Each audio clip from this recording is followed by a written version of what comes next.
Hello दोस्तों, नमस्कार दोस्तों, स्वागत है आप सभी का ऑनलाइन अड्डा फॉर स्टडी यूट्यूब चैनल पर। इस वीडियो में हम बात कर रहे हैं बीएड वर्सेस बीटीसी मामले पर। बीएड वर्सेस बीटीसी मामले पर सुप्रीम कोर्ट ऑफ इंडिया के ऑर्डर के बारे में। जैसा कि दोस्तों आप जानते हैं कि बीएड और बीटीसी को लेकर आज एक सबसे बड़ी और निर्णायक सुनवाई देखने के लिए मिली, जहां पर सुप्रीम कोर्ट ऑफ इंडिया ने इस मामले को पूरे तरीके से क्लियर कर दिया कि बीएड वर्सेस बीटीसी का ऑर्डर कब से लागू होगा, कब से देखने के लिए मिलेगा। और इस ऑर्डर के आधार पर अब ये सारी चीज़ें तय हो चुकी हैं कि बीएड वाले अभ्यर्थी किस तरीके से प्राइमरी शिक्षक भर्ती के अंदर रहेंगे और कब तक वो बीएड वाले अभ्यर्थियों को प्राइमरी शिक्षक भर्ती में रखा जाएगा। इस ऑर्डर को देखने के बाद और समझने के बाद में चाहे कोई बीएड अभ्यर्थी हो या बीटीसी अभ्यर्थी, दोनों के लिए कहीं ना कहीं ये ऑर्डर बेनिफिशियल है, क्योंकि यहाँ पे जो order supreme court of India ने दिया है शायद इससे अच्छा ऑर्डर नहीं हो पाता, क्योंकि जो सुप्रीम कोर्ट के अंदर बार बार मामले जा रहे थे वो सीधे तौर पे इस बात के लिए खड़े हो रहे थे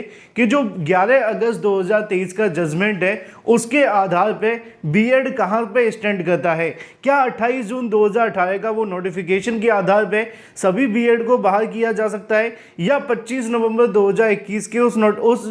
सुप्रीम कोर्ट के जो राजस्थान हाई कोर्ट के माध्यम से जजमेंट दिया गया था जोधपुर की तरफ से, उस ऑर्डर के आधार पर सबको बीएड को बाहर किया जा सकता है, या फिर 11 अगस्त 2023 के उस जजमेंट के आधार पर जो सुप्रीम कोर्ट ने दिया था। लेकिन अब यहाँ पे बीएड वर्सेस बीटीसी मामले को लेकर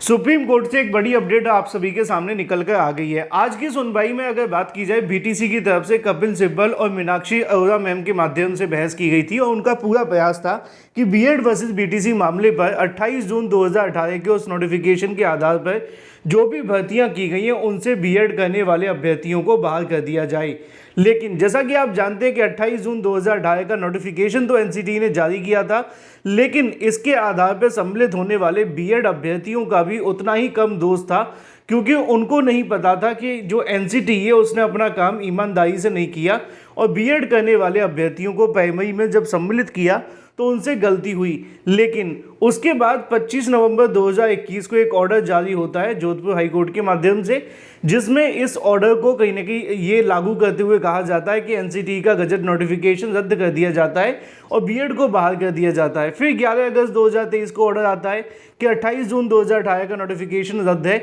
और उसके आधार पर ऑलमोस्ट सभी भर्तियों से बीएड बाहर हो जाता है। लेकिन मामला यहाँ पे ख़त्म होने के बजाय बार बार सुप्रीम कोर्ट में जा रहा था इस बात को लेकर कि क्या बीएड करने वाले अभ्यर्थी प्राइमरी शिक्षक भर्ती के अंदर स्टैंड करते हैं या नहीं करते हैं, या 28 जून 2018 के नोटिफिकेशन के आधार से उनको बाहर कर दिया जाए। जब आज इस मामले की सुनवाई शुरू होती है तो ऐसे में कोर्ट के माध्यम से सीधे तौर पर अपना जो जजमेंट है वो सुनाया गया। अब कोर्ट ने इस मामले पर अपना जजमेंट क्या दिया है वो आपको बेहद अच्छे तरीके से समझने की आवश्यकता है, क्योंकि बहुत सारे अभ्यर्थी पूछ भी रहे थे कि सर सब्जेक्ट टू आउटकम का क्या मतलब है और इसके आधार पर अब क्या रहने वाला है। अब एक एग्जाम्पल के तौर पर समझ लीजिए कि जब बीएड वर्सेस बीटीसी का मामला चल रहा था, जैसे कि मैं आपको एक उदाहरण के तौर पे बताता हूँ कि राजस्थान में एक शिक्षक भर्ती निकाली गई थी, क्योंकि मामला राजस्थान से शुरू हुआ था। मैं सभी स्टेट में बात करूँगा, पहले सुन लेते हैं। जब राजस्थान में बीएड वर्सेस बीटीसी का मामला चल रहा था तो वहाँ पे एक शिक्षक भर्ती निकाली गई थी लगभग 31,000 पदों पे, जो कि रीट के आधार पे देखने के लिए मिली थी। अब उसमें क्या होता है कि बीएड करने वाले अभ्यर्थियों को प्राइमरी में सम्मिलित नहीं किया गया और उनको बाहर निकाल दिया गया। बीएड करने वाले अभ्यर्थी जोधपुर हाईकोर्ट में याचिका लेकर के चले जाते हैं और वो ये कहते हैं कि एनसीटी के 28 जून 2018 के नोटिफिकेशन के आधार पर बीएड प्राइमरी में एलिजिबल है, लेकिन बावजूद इसके राजस्थान गवर्नमेंट के माध्यम से बीएड को प्राइमरी में मौका नहीं दिया जा रहा। कोर्ट इस बात को कहती है कि जब 28 जून 2018 का नोटिफिकेशन ये कहता है कि बीएड करने वाले अभ्यर्थी प्राइमरी में वैलिड है, तो राजस्थान क्यों मौका देना नहीं चाहती है। तो यहाँ पे कहीं ना कहीं उनके माध्यम से राजस्थान गवर्नमेंट ने कहा कि हमारे पास पर्याप्त संख्या में बीटीसी डीलेड करने वाले अभ्यर्थी हैं। उन्होंने कहा कि चलो ठीक है, आपके पास पर्याप्त संख्या में बीटीसी डीलेड करने वाले अभ्यर्थी हैं, वो हम बाद में डिसाइड कर लेंगे। पहले आप ये करो कि बीएड करने वाले अभ्यर्थियों से आवेदन ले लो और इनको परीक्षा में बिठा लो। जब इस याचिका पे फाइनल डिसीजन आ जाएगा तब हम बीएड को लेकर डिसीजन कर लेंगे। तो राजस्थान के अंदर ऐसे ही शिक्षक भर्ती चलती रही, बीएड करने वाले अभ्यर्थी सम्मिलित हो गए। अब वहाँ पे क्या हुआ आप जानते हैं कि राजस्थान हाईकोर्ट का जो फाइनल जजमेंट आया 25 नवंबर 2021 को, उसमें उन्होंने इस बात को कंसीडर किया कि बीएड करने वाले अभ्यर्थी प्राइमरी के अंदर एलिजिबल नहीं है और वहाँ की डबल बेंच के माध्यम से 28 जून 2018 के नोटिफिकेशन को क्वैश कर दिया। अब उसमें बैठने वाले तमाम वो बीएड अभ्यर्थी जो प्राइमरी में चयनित हुए थे या फिर चयनित होने वाले थे,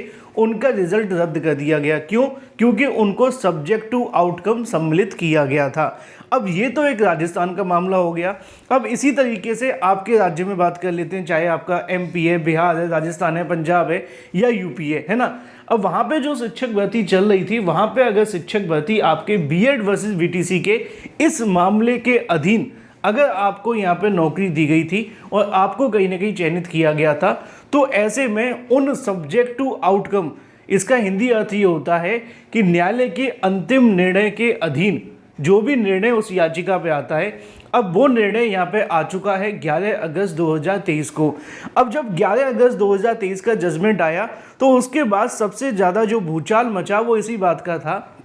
कि आखिर इसको लागू कैसे करना है। क्योंकि आपने देखा होगा कि जब ये ऑर्डर आया था तो बिहार के अंदर भी काफ़ी ज़्यादा भूचाल हुआ था, वहाँ पे भी शिक्षक भर्ती चल रही थी। वहाँ पे अतुल प्रसाद जो चेयरमैन थे वो कहते थे बीएड प्राइमरी में वैलिड है, हमने तो कर दिया है, अभी एनसीटी ने हमें ऐसा कोई नोटिस जारी नहीं किया तो हम उसी गाइडलाइन पर भर्ती करेंगे। बाद में उनको सुप्रीम कोर्ट का ऑर्डर मानना पड़ा क्योंकि जजेस की 3 बेंच ने कहा कि बिहार को हमने पार्टी तो नहीं बनाया था, लेकिन हम उनसे अपेक्षा करते हैं कि जो सुप्रीम कोर्ट का आदेश है वो उसको फॉलो करेंगे। तो ऐसे में कहीं ना कहीं यहाँ पे उन्होंने भी इस बात को कंसीडर किया और बाद में बीएड को बाहर करते हुए